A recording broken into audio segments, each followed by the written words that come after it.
విద్యార్థులకు రైతు కష్టాన్ని అర్థమయ్యేలా రైతు దినోత్సవ వేడుకలు జరపడం అభినందనీయమన్నారు డీఎస్పీ శ్రీహరిరాజు. కాకినాడ జిల్లా సామర్లకోట పాఠశాలలో రైతు దినోత్సవ వేడుకకు ఆయన హాజరయ్యారు. రైతులు దేశానికి వెన్నుముక్క తెలిపారు. రైతు కష్టాన్ని ప్రతి ఒక్కరూ అర్థం చేసుకోవాలన్నారు. ఈ సందర్భంగా రైతు పండించే పంటలను విద్యార్థులు ఎగ్జిబిషన్లో ప్రదర్శించారు. విద్యార్థులు ప్రదర్శించిన వ్యవసాయ ఉత్పత్తులు పలువురిని ఆకట్టుకున్నాయి. ఈ కార్యక్రమంలో ఎంఈఓ, పలువురు ఉన్నతాధికారులు పాల్గొన్నారు.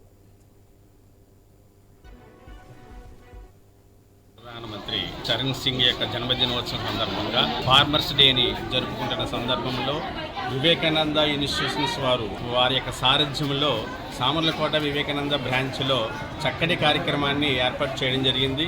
ఈ కార్యక్రమంలో రైతులు పడ్డ కష్టాన్ని, రైతులు పడుతున్నటువంటి వేదనని, వారు పండిస్తున్నటువంటి ప్రతి పంటని ఏ విధంగా పండిస్తున్నారు, ఎక్కడి నుంచి వస్తుంది, ఏ ఆహారము ఏ రకంగా పిలవచ్చు, దాని యొక్క విలువలు ఏమిటి అనే ప్రతి విషయాన్ని కూడా ప్రతి విద్యార్థికి, వాళ్ళ యొక్క సంస్థలో చదువుతున్నటువంటి ప్రతి విద్యార్థికి తెలియజేయడానికి ఈ యొక్క కార్యక్రమాన్ని ఏర్పాటు చేయడం జరిగింది.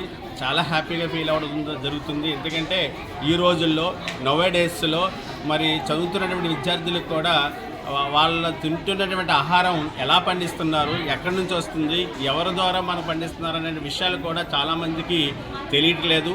అటువంటి సందర్భాల్లో మరి ఈ రోజున ఈ విద్యార్థులకి తెలియజేస్తూ వాళ్ళ చక్కటి నాలెడ్జ్ని పెంపొందించడానికి వివేకానంద విద్యా సంస్థల వారు ముందుకు వచ్చి ప్రతి విద్యార్థికి ఒక మరి చక్కటి నాలెడ్జ్ హబ్ను వాళ్ళు ఏర్పాటు చేసి నాలెడ్జ్ని పిల్లలకి ఇవ్వడం జరిగింది. వివేకానంద స్కూల్ సామర్లకోట బ్రాంచ్లో నేషనల్ ఫార్మర్స్ ఫెస్ట్ సందర్భంగా మా విద్యార్థులందరికీ కూడా అసలు రైతు కష్టం ఏంటో నేర్పించాం. ఫస్ట్ అంటే రైతు పండించే పంటలు అవనివ్వండి, సిరిధాన్యాలు అవనివ్వండి, పప్పులు మొత్తం సిరియల్స్ మొత్తం అన్నీ కూడా ఇక్కడ ఫోకస్ చేయడం జరిగింది. అంతేకాదు ప్రతి ఐటెంని కూడా దాన్ని ఇంగ్లీష్లో ఏమంటారు, తెలుగులో ఏమంటారు, హిందీలో ఏమంటారు, ఈ విధంగా 3 భాషలు పిల్లలందరికీ నేర్పించడం జరిగింది. 3 భాషలు నేర్పించడమే కాదు, దీని వెనక రైతు ఎంత కష్టపడి దీన్ని పండించాడు, దీని వెనకాల రైతు ఎంత కష్టం ఉంది అనేది మాత్రం పిల్లలందరికీ అవగాహన అయ్యేటట్టుగా నేర్పించడం జరిగింది. ఈ విషయంలో మా ఉపాధ్యాయులందరికీ కూడా నాకు కృతజ్ఞత తెలియజేస్తున్నాను. ఈ కార్యక్రమానికి ముఖ్య అతిథులుగా మన డివైఓ వెంకటేశ్వరరావు గారు, డిఎస్పీ గారు, సిఏ గారు, ఎంఈఓ 1, ఎంఈఓ 2 శివరామకృష్ణ గారు, పొల్లయ్య గారు వీళ్ళందరూ కూడా అతిథులుగా వచ్చారు. వాళ్ళందరికీ నాకు కృతజ్ఞతలు.